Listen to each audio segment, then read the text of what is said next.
Donc, vous ouvrez les images qui sont dans le dossier correction ciblée par teinte saturation. Correction ciblée par teinte saturation, c'est là.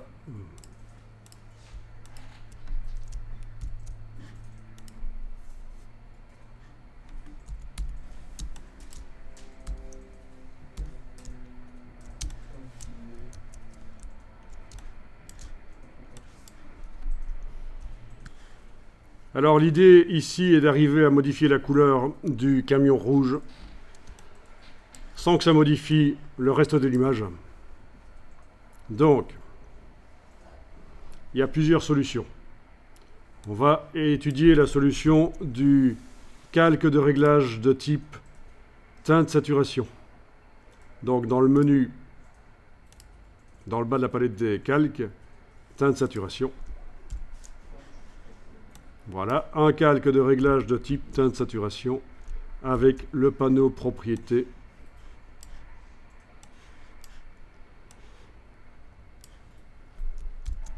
Et donc, bien sûr, si vous modifiez le curseur teinte, bien sûr, le camion, on modifie sa couleur, mais aussi tout le reste de l'image se modifie.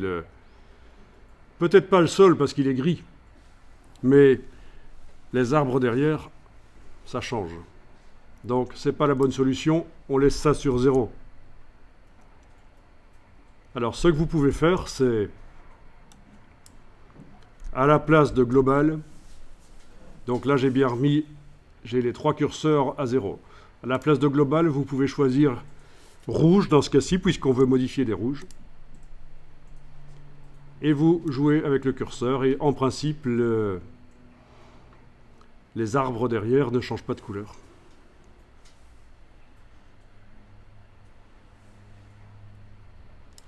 Donc, l'arc-en-ciel ici vous montre au-dessus les couleurs qui se trouvent potentiellement dans l'image.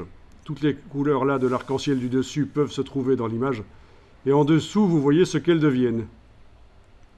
Alors, avec les petits curseurs ici, vous pouvez cibler un peu mieux le rouge en question. Dans le cas de cette image, ce n'est pas nécessaire, mais sachez-le, on peut aller modifier ici pour que la couleur qu'on vise soit vraiment très bien ciblée. Élargir ou rétrécir, c'est vous qui voyez. Oui, ça se voit ici, hein. Là, je suis passé, j'ai transformé le camion en bleu en mettant le curseur là. Donc j'ai décalé. Et il ne se transforme pas totalement en bleu, donc je dois élargir. Je dois élargir la zone ciblée, voilà.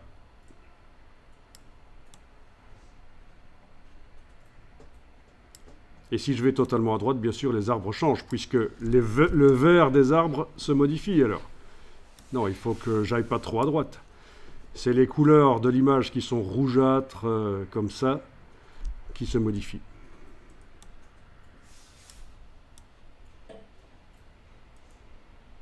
Voilà, c'est le principe, c'est pas mal ça. Saturation aussi peut être modifiée, bien sûr.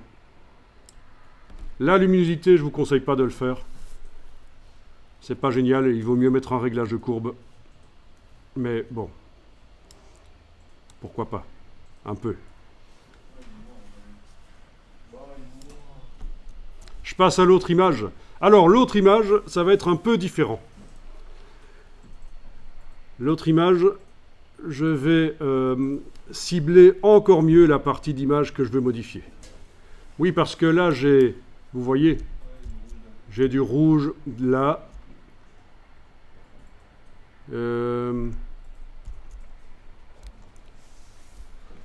sol est un peu rouge. Le sol est peut-être un peu rouge aussi, oui, c'est ça. Donc voilà, vous allez prendre le lasso, vous voyez le lasso? Et vous allez entourer la partie d'image que vous voulez modifier, mais sans essayer d'aller contre. C'est juste, en gros, entourer.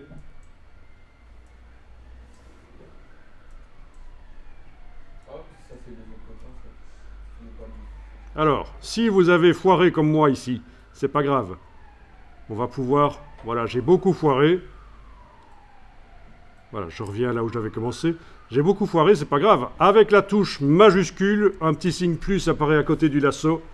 Et pendant que j'ai la touche majuscule, je peux aller ajouter de la zone comme ça.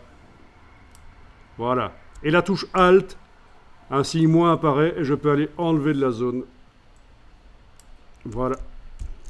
Donc en gros, il faut vraiment faire une sélection pas très précise qui ressemble un peu à ça.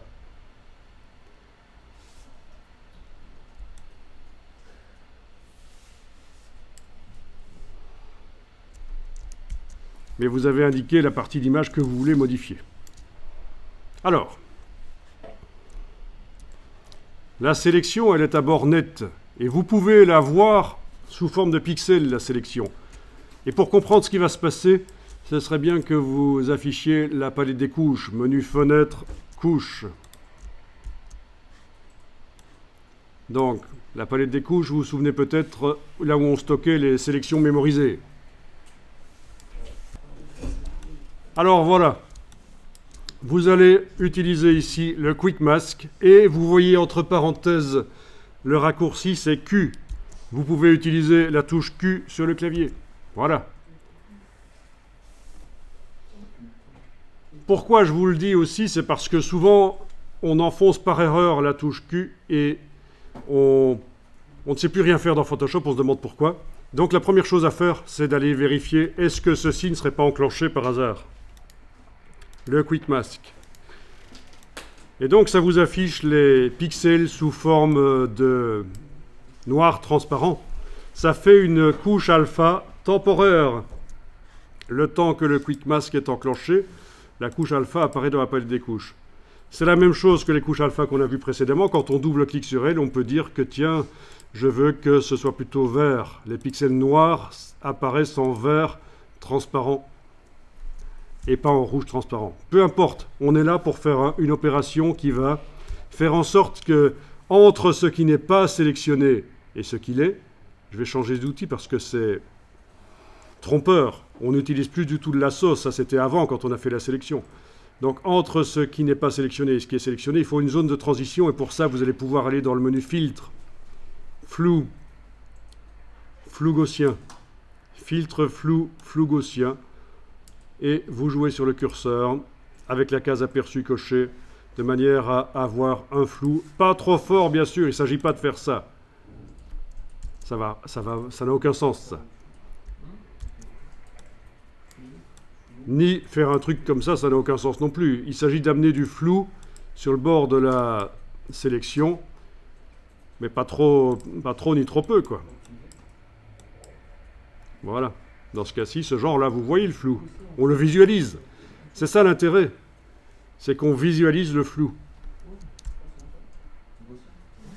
OK. Et quand vous avez fini, vous désactivez le Quick Mask et vous retrouvez une sélection. Et elle a du flou, même si ça ne se voit pas. Alors bien sûr, dans les options du lasso, il y avait une option contour progressif. Mais le problème, c'est qu'on ne sait pas... C'est un flou qu'on règle avant ça. Et donc, je ne vous conseille pas de l'utiliser. Quand vous utilisez le lasso, faites-le avec un contour progressif de 0. Et après, par le Quick Mask, appliquez comme on vient de le faire, filtre, flou, flou gaussien. OK.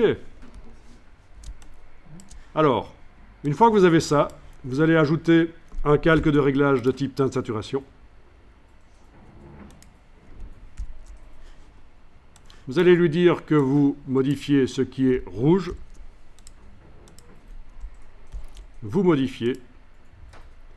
Vous élargissez s'il faut, parce qu'elle me paraît fort mauve.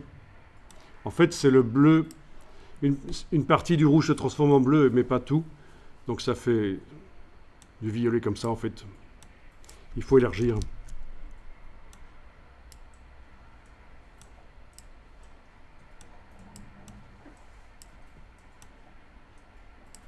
Ah, c'est pas évident. Voilà. Voilà.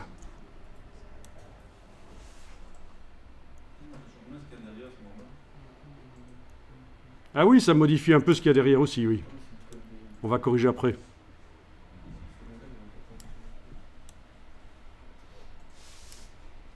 Oui, je vais faire comme si ça modifiait ce qu'il y a derrière. Voilà, ok.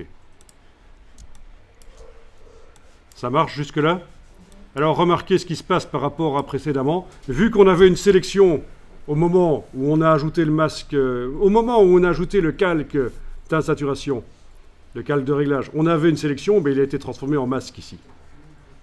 Un masque, ça peut se désactiver avec la touche majuscule. Comme ça, vous voyez ce qui se passe si on n'avait pas sélectionné.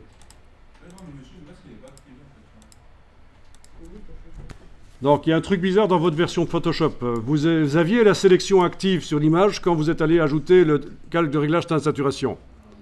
Mais elle n'a pas été transformée, elle est toujours là, et vous n'avez pas le masque. C'est pas grave, vous avez votre calque de réglage teinte saturation qui est activé.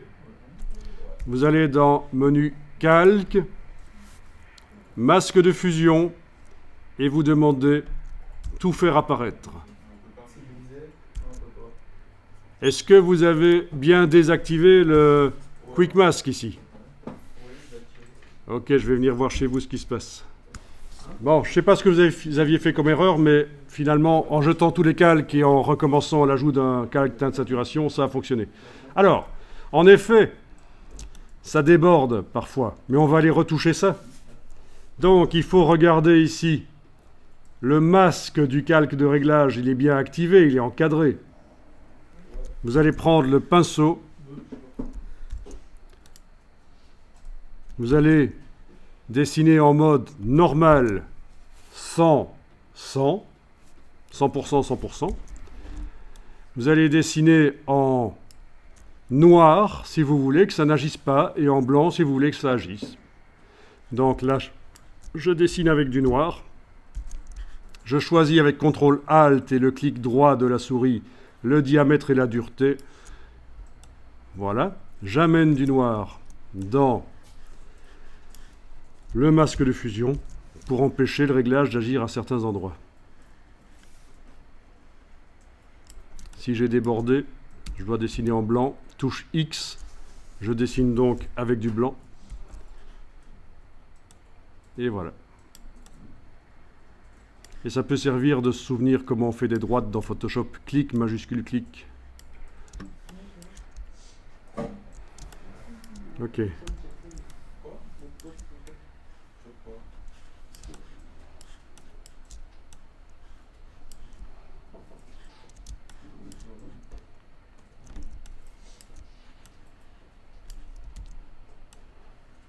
Faut pas hésiter à faire du CTRL-Z aussi, de temps en temps.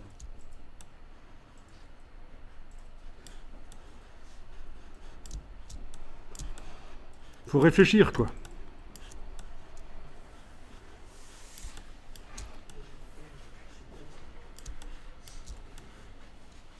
Donc c'est teinte saturation ciblée, mais il y a des limites quand même. Il faut faire des petites corrections après.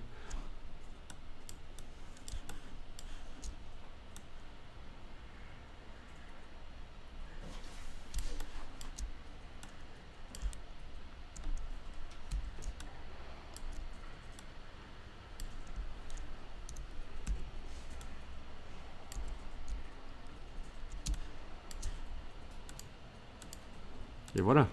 Ah, il y a le phare rouge de la voiture de derrière, je pense. C'est ça, hein? Lui, il doit rester rouge. Ok.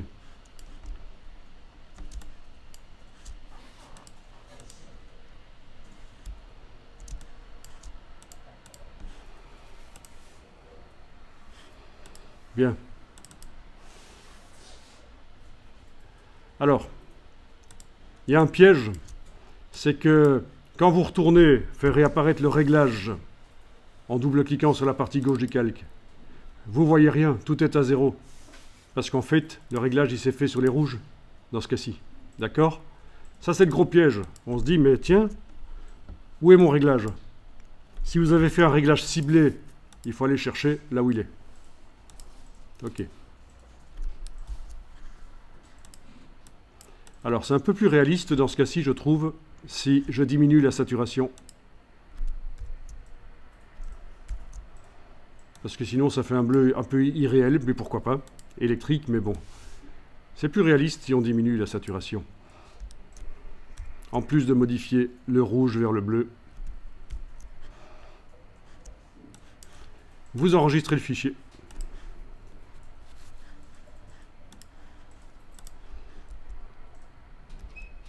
Celui-là aussi.